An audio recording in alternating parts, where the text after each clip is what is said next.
오늘 말할 수 밖에라는 제목으로 하나님의 말씀을 전가하도록 하겠습니다. 신앙생활을 하다 보면 불편하거나 어려운 일들이 생깁니다.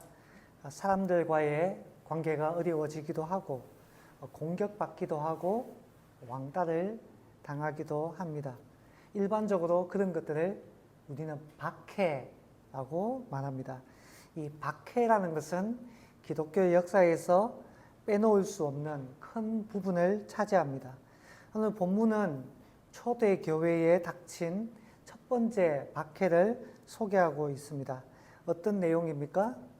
베드로와 요한이 한 병자를 고쳐주게 됩니다.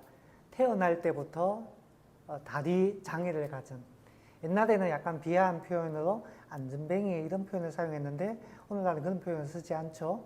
하여튼 다리 장애를 가진 한 병자를 이렇게 예수의 이름으로 고쳐주게 됩니다. 이 사람은 그때 당시 예루살렘에는 나름대로 유명한 사람이었던 것 같습니다. 태어날 때부터 장애를 가지고 있었기 때문에 그가 고침을 받는 장면들을 사람들이 보고 난 다음에 예루살렘에 큰 일이 발생했어요. 많은 사람들이 하나님의 이적 앞에 놀라게 되고 교회로 돌아오게 됩니다. 이로 말미암아 그때 당시 종교 권력을 가지고 있던 대제사장 무리들이 큰 위협을 느끼게 됩니다. 예수님을 십자가에 못 박아 죽이면 이 예수를 따르던 나사렛 무리들은 자연적으로 소멸할 것으로 여겼지만 왠지 더 활활 불타오르고 있었던 것입니다. 그들은 더 타오르기 전에 불씨를 완전히 밟아 꺼트려야겠다라고 여겼습니다. 여러분, 이 대제사장 무리들은 그때 당시 로마와 결탁해서 유대 사회에서 유대인들 중에 가장 힘과 권세를 가진 인물들이었습니다. 이들이 예수님을 십자가에 못 박아 죽였잖아요. 무서운 권세를 지닌 자들입니다. 그들은 이 사도들을 어떤 식으로 박해했을까요? 다양한 방법으로 박해합니다. 오늘 본문에서는 그 중에 첫 번째 박해를 우리에게 소개합니다. 자, 18절 말씀을 같이 한번 읽어볼까요? 18절 시작. 그들을 불러 경고하여 도무지 예수의 이름으로 말하지도 말고 가르치지도 말라 하니. 이 박해의 첫 번째 단계는 경고입니다. 경고. 위협하고 경고해서 예수 이름을 전하지 못하는 것입니다. 다음에도 전하면 어떻게 될지 알지? 라고 이야기를 한 것입니다. 자, 두 번째는 어떻게 될까요? 5장에 나옵니다. 다음 장에. 감옥에 가두는 것입니다. 세 번째, 사형, 죽음에 이르게 하는 것입니다. 7장에 보면 스데반이 돌에 맞아 순교합니다. 그리고 12장을 보면 그때 당시 왕이었던 헤롯이 유대인들 마음에 들려고 야고보를 잡아 칼로 죽입니다. 칼로 죽입니다. 그리고 베드로도 순교를 앞두고 옥에 갇히게 됩니다. 단계를 밟게 되죠. 경고, 감옥, 순교, 사형.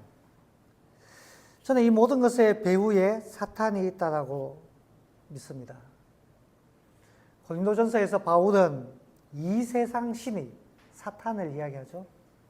믿지 않는 자들의 눈을 가려서 복음의 광채가 비치지 못하게 하였다라고 말합니다. 구약성경에 보면 왕이었던 인물이 있습니다. 사울. 그에게 악령이 시이자 어떻게 합니까? 아무런 죄가 없었던 다윗을 향해 다윗은 단지 수금을 켜며 하나님을 찬양했을 뿐인데 창을 들어서 다윗에게 던집니다. 2번이나. 뭐라고 말합니까? 악령이 시여. 사탄을 이야기합니다. 이 모든 것의 배후예요. 사랑하는 여러분, 우리에게 순교의 위협까지는 없을지 모릅니다. 그러나 위협이라는 것은 비일비재하게 박해라는 것은 비일비재하게 우리에게 일어납니다. 저는 군대에서 예수를 믿었습니다. 근데 처음부터 박해를 받았어요. 군대 갈 때 친구가 준 성경책을 들고 가서 군대에서 믿었거든요. 그 더블백이라고 합니다. 그 큰 가방을 쏟아내니까 친구가 준 성경책이 있었어요. 압수 당했습니다. 그리고 자대에 갔습니다. 자대에 가니까 고참이 보자마자 이야기합니다. 너 압수받았던 성경을 돌려받았으니까 너 교회 다니냐? 교회 다니면 너 죽어? 라고 합니다. 농담 반 진담 반이었습니다. 농담 반 진담 반. 그런데 신병에게는 모든 것이 진담으로만 들립니다. 교회 가면 죽어. 제대 후에 제사 지내기를 거부했다고 해서 집에서 쫓겨날 뻔했습니다. 어머니의 눈물로 말미암아 머무를 수 있었어요. 이런 일로 말미암아 관계가 단절되기도 했습니다. 사회생활 할 때는 술자리에 나는 예수 믿으니까 나는 술을 마시지 않을 거야. 하나님은 술을 그렇게 좋아하지 않으시니까. 술을 먹지 않는다는 이유로 은근히 위협하고 때로는 조롱을 당하기도 했습니다. 이런 모양 저런 모양으로 예수를 믿는다는 이유로 신앙인에게는 이 성경이 최고의 법전 아니겠습니까? 이 성경의 말씀대로 한다는 이유로 여러 가지 박해라는 것이 찾아왔습니다. 제 삶에 그것이 이 사도들이 당한 만큼의 박해는 아니다 할지라도 우리는, 저와 여러분은 여러 모양으로 때로는 작든 때로는 크든 박해라는 것을 마주하게 됩니다. 이 박해는 교회를 부흥시키기도 하고 교회를 무너뜨리기도 했습니다. 사실상 초대교회는 이 박해를 통해서 오히려 더 부흥하게 되었어요. 그런데 박해로 말미암아 무너진 곳도 있습니다. 대표적인 곳 중에 하나가 일본 교회입니다.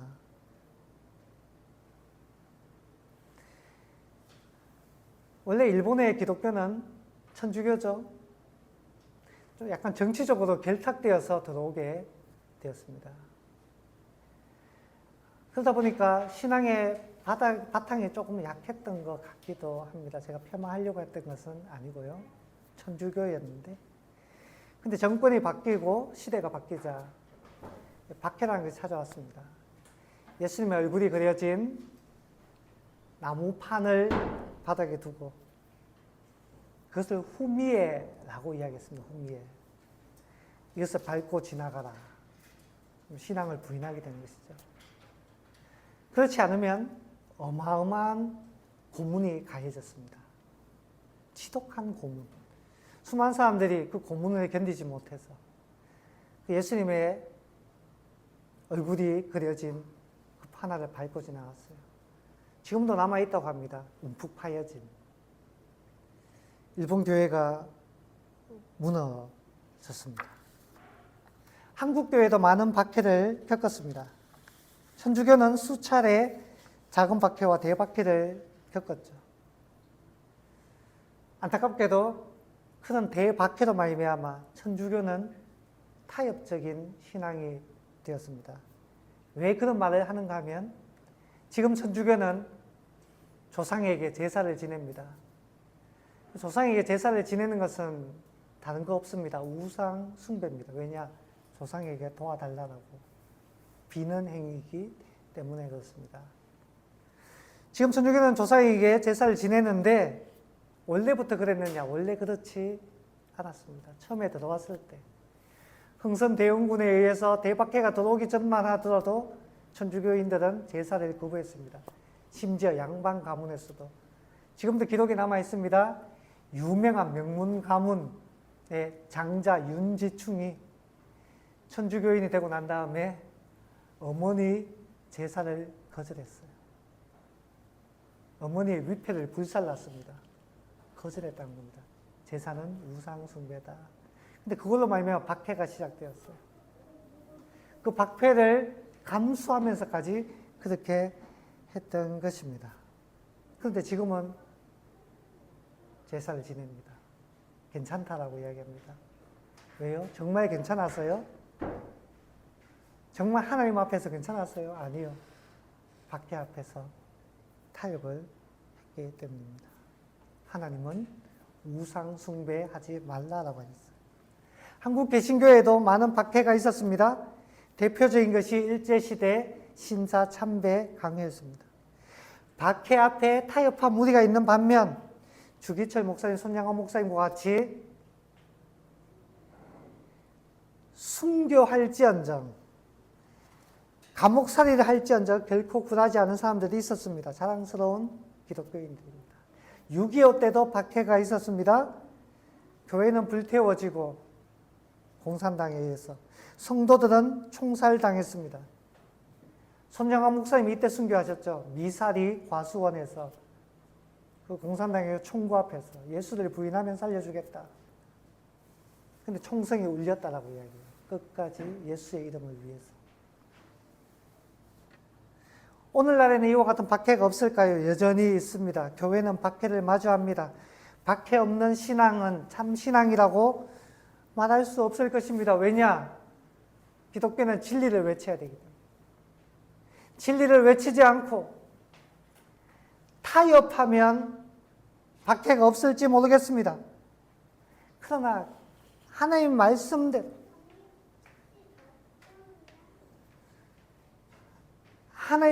하나님을 따르게 된다면 박해라는 것은 반드시 찾아오게 되어 있습니다.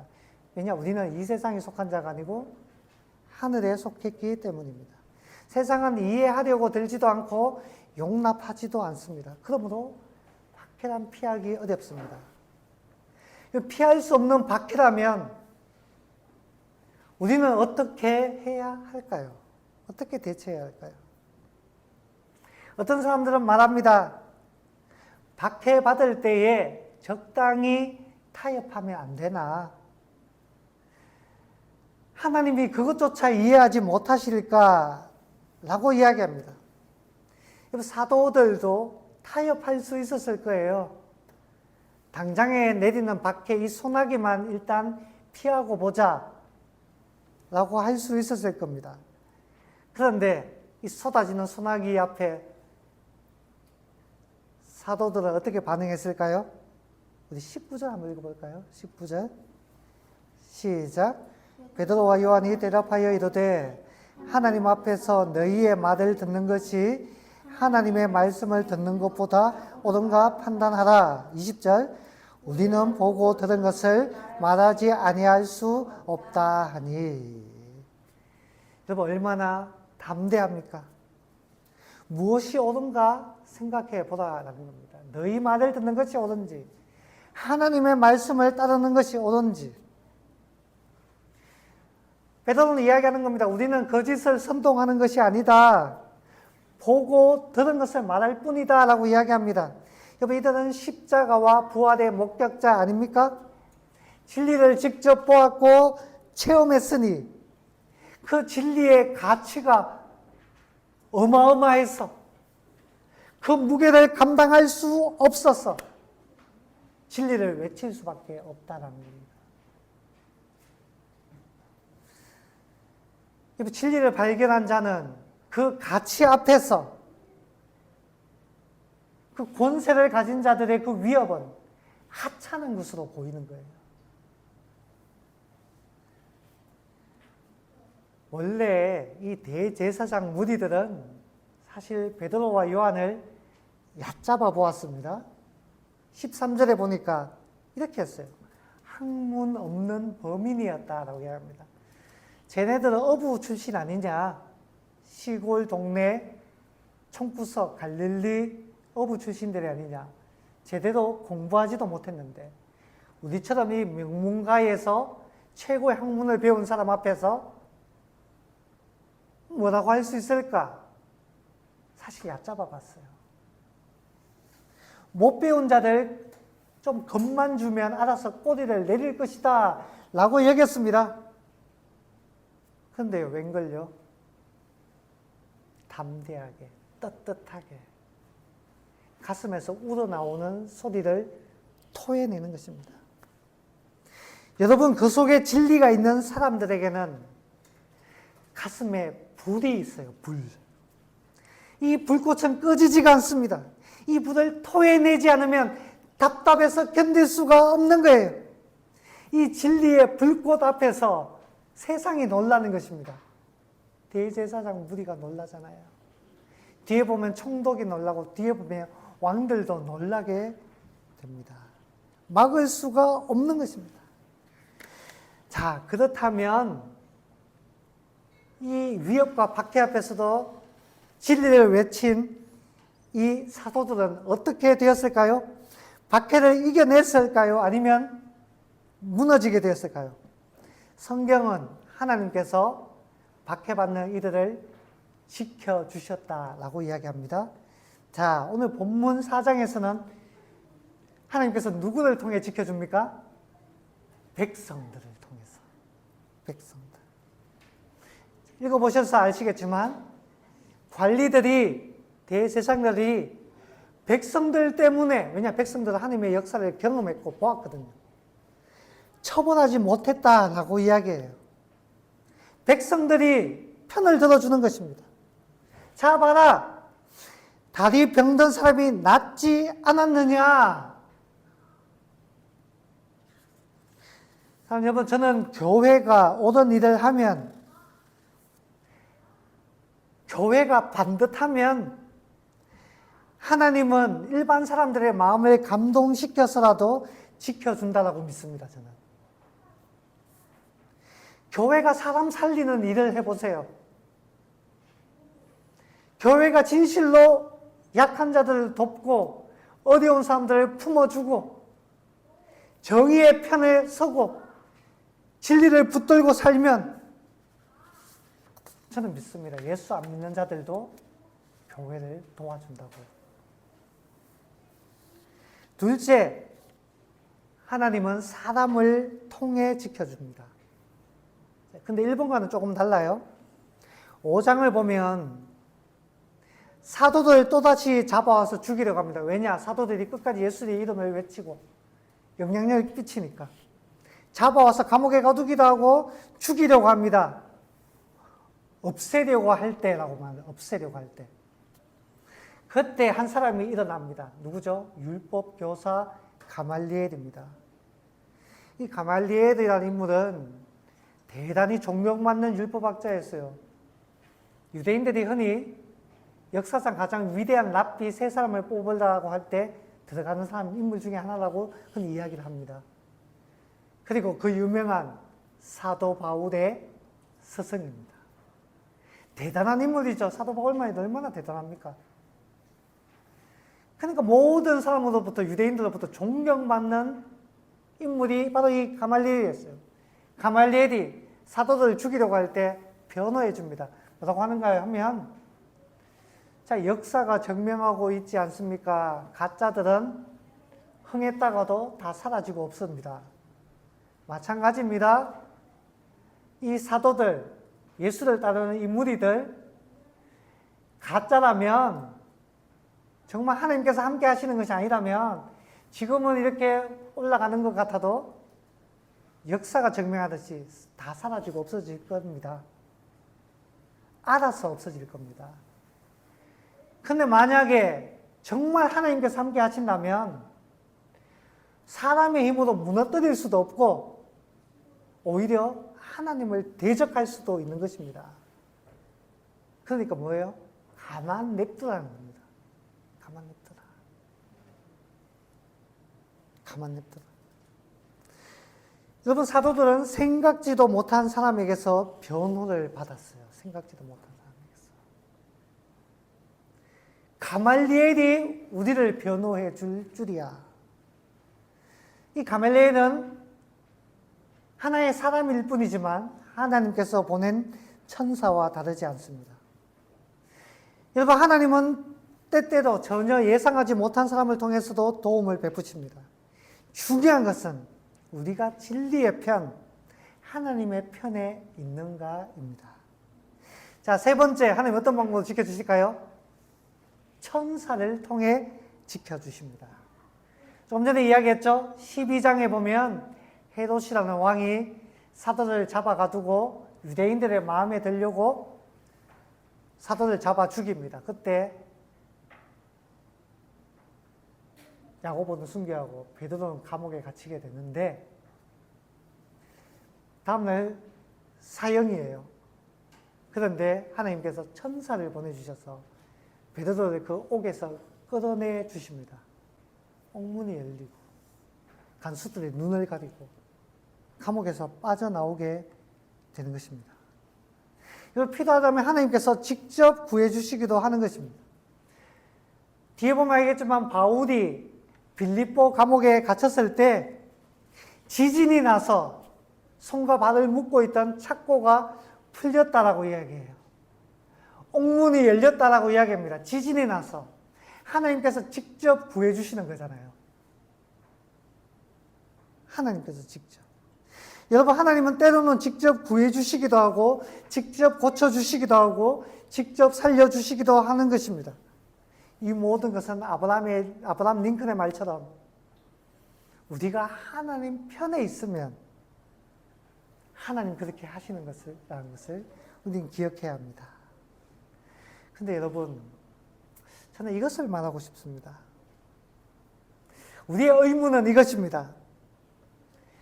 자, 하나님은 때로는 백성을 통해서 혹은 특별한 사람을 통해서 혹은 직접적으로 구해 주시기도 하는데 항상 그런가입니다. 항상 구해 주시는가 아니면 때로는 외면하기도 하시는가입니다. 우리는 이와 같은 냉엄한 질문을 되새겨 보아야 합니다. 우리는 잘 알고 있습니다. 항상은 아니다라는 것을요. 잘 아시다시피 스데반은 돌에 맞아 순교했습니다. 12장에서 베드로는 천사가 구출해 주었다라고 하는데 같이 붙잡혔던 야고보는 칼에 맞아 순교했습니다. 이미 2사람 이상이 순교했어요. 그리고 7장을 보면 대박해가 일어나서 교회는 부서지고 뿔뿔이 흩어지기도 했습니다. 기독교 역사에서 수많은 박해로 수많은 사람들이 고통을 겪고 순교하고 그 박해가 지독하여 어떤 사람은 배교하고 타협하고 어떤 사람은 땅을 파고 짐승들처럼 짐승과도 같은 삶을 살기도 했습니다. 사랑하는 여러분, 하나님은 때로는 지켜주시기도 하고 왜 때로는 침묵하시는 걸까요? 스데반의 믿음이 부족했나요? 야고보의 신앙이 얕고 형편없었나요? 아니요. 그렇지 않습니다.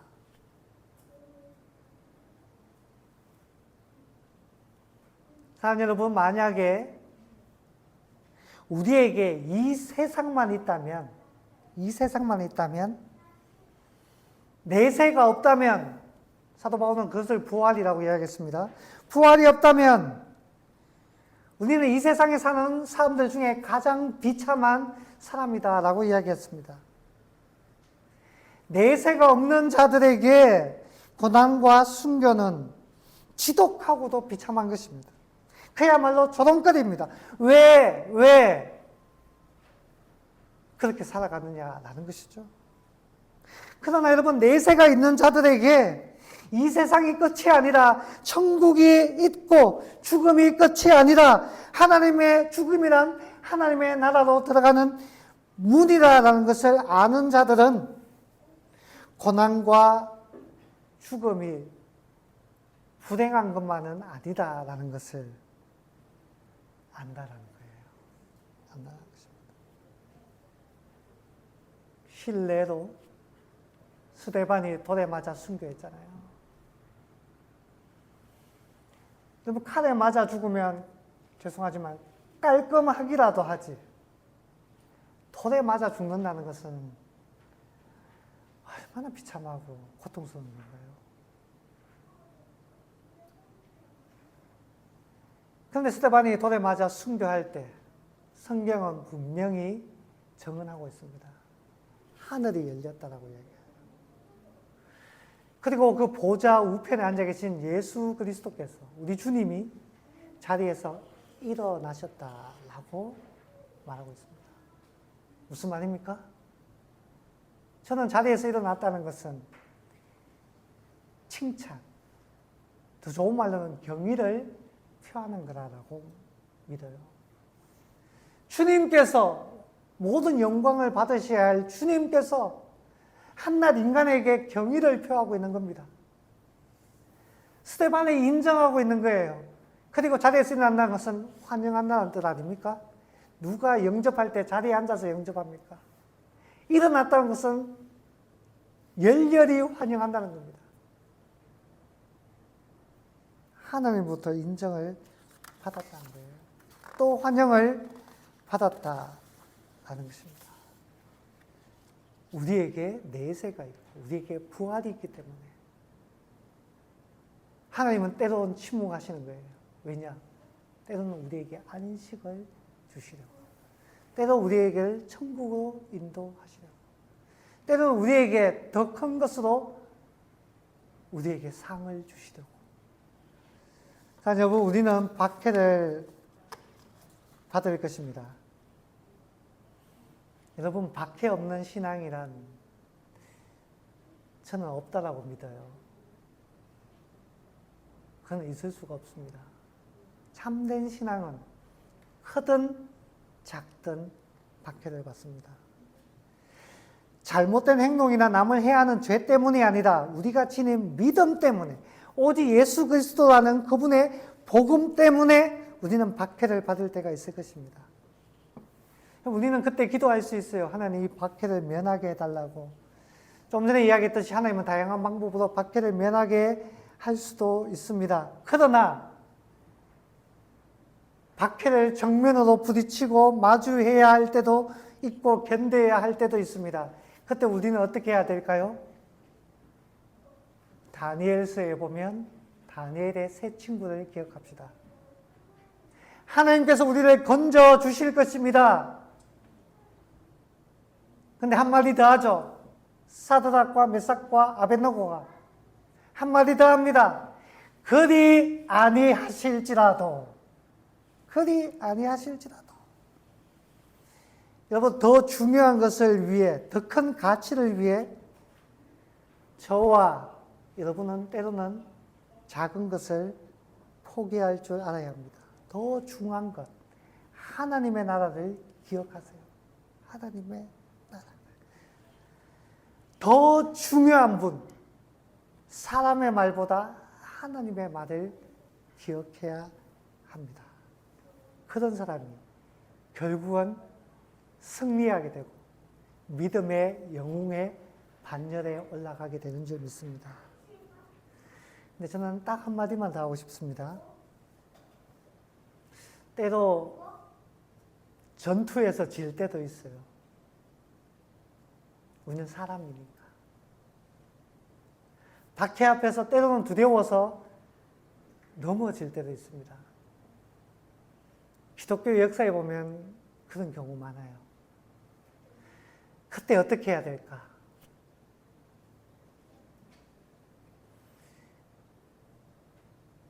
베드로를 받아주신 예수님을 기억합시다. 베드로는 예수님을 3번 부인했습니다. 그야말로 배교를 했죠. 그렇지만 예수님이 그를 다시 받아주시고 믿음을 일으켜 주셨습니다. 교회란 해야 될 일이 무엇인가? 교회란 해야 될 일이 무엇인가? 너 배교했지? 너 예수님을 부인했지? 너는 자격이 없어! 라고 말한 것이 아니라 때로는 죄를 지었다 할지라도 회개하고 하나님의 은혜를 구하는 자는 교회는 어떻게 해야 될까? 받아주고 품어주어야 합니다. 우리는 연약하니까. 하나님, 여러분, 저는 우리 푸른의 교회가 배교하지 않고 진리 앞에서 박해를 뚫고 나가는 교회가 되기를 원합니다. 그러나 때로 그 박해 앞에서 넘어질 때가 있어요. 그런 사람들, 저는 우리 푸른의 교회 다시 일으켜주고 받아주고 용납하고 함께 하나님의 나라를 이루어가는 그런 교회가 되었으면 좋겠어요. 저와 여러분 모두 약하니까요. 서로의 힘이 되어주고 위로가 되어주고 서로 믿음의 방패가 되어서 함께 하나님 나라를 세워가는 저와 여러분 될 수 있기를 주님의 이름으로 축원합니다.